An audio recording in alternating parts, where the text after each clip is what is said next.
أعظم الملائكة خوفا من الله جبريل.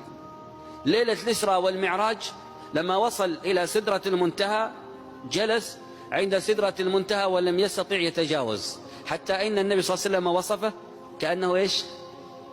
وصفه وصف من شدة خشوعه، من شدة خوفا من الله، وصفه النبي صلى الله عليه وسلم وصف دقيق جدا، حتى إنه ناداه وقال له: يا جبريل اعلو معي. قال: هذا مقام لو علوت لاحترقت من نور الله، ولو علوت لاخترقت بإذن الله. فعلى النبي صلى الله عليه وسلم إلى مقام لم يصل إليه قبله ملك مقرب ولا بشر ولا رسول ولا أي أحد.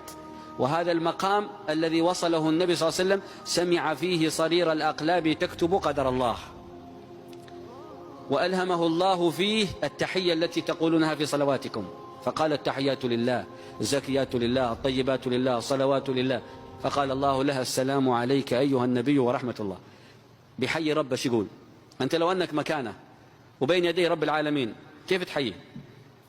يقول السلام؟ لا، هو السلام، وليس عليه شيء، ليس أعلى منه، ليس شيء أعلى من الله. سبح اسم ربك الأعلى، فكيف تحييه؟ فالله ألهم محمدا صلى الله عليه وسلم في هذا المقام أعظم تحية، فجمع التحايا كلها. ما قال التحية، قال التحيات كلها التي يحب الله له، الزكيات له، الطيبات له، الصلوات له. فلما قال هذا كله قال له الله سبحانه وتعالى: السلام عليك أيها النبي ورحمة الله. والنبي صلى الله عليه وسلم أراد يدخلنا معه ويدخل الملائكة ويدخل جميع خلق الله، قال: السلام علينا أمة محمد وعلى عباد الله الصالحين. قال جبريل: أشهد أن لا إله إلا الله وأشهد أن محمدا رسول الله.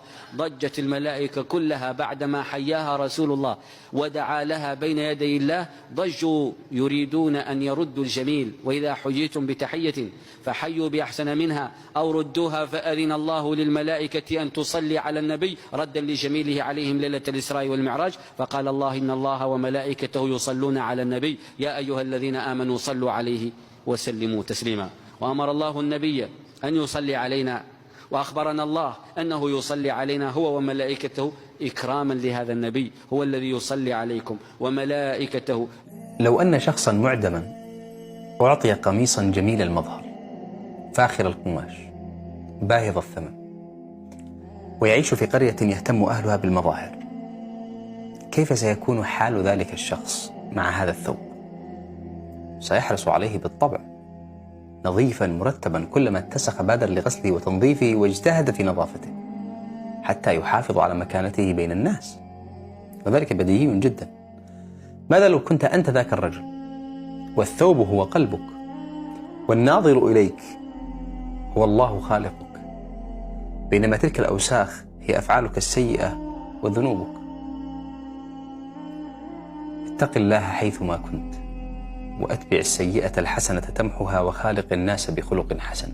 هذه وصايا النبي الكريم صلى الله عليه وسلم للمسلمين لا لغيرهم. يعلم الله أننا غير منزهين عن الخطأ والذنوب، نحن بشر في المقام الأول، كلنا غارق في ذنوب، لكننا مستورون بستر الله. ولذلك شرع لنا الاستغفار ودفع السيئة بالحسنة. ادفع بالتي هي أحسن، إن الحسنات يذهبن السيئات، كما يقول عز وجل. نخطئ جميعنا، نقصر، نذنب، ولكن لا يستوي من يصر على الغوص في ذنوبه دون رجعة ومن يتذكر مقام ربه. والذين إذا فعلوا فاحشة أو ظلموا أنفسهم ذكروا الله فاستغفروا لذنوبهم ومن يغفر الذنوب إلا الله ولم يصروا على ما فعلوا وهم يعلمون. نخطئ، نستغفر، نبادر بالعمل الصالح، لا نرخي آذاننا للشيطان حين يأتي إلينا كواعظ ويقول: والله آمنت قريش، كيف تعصي وتعبد يا مرائي يا منافق؟ بل أعبد وأزيد من العبادة لأنني أعصي. يريد أن يمنعنا من أن نغسل قلوبنا من أوساخ الذنوب حتى لا يعود صفحة نقية كما يجب أن يكون.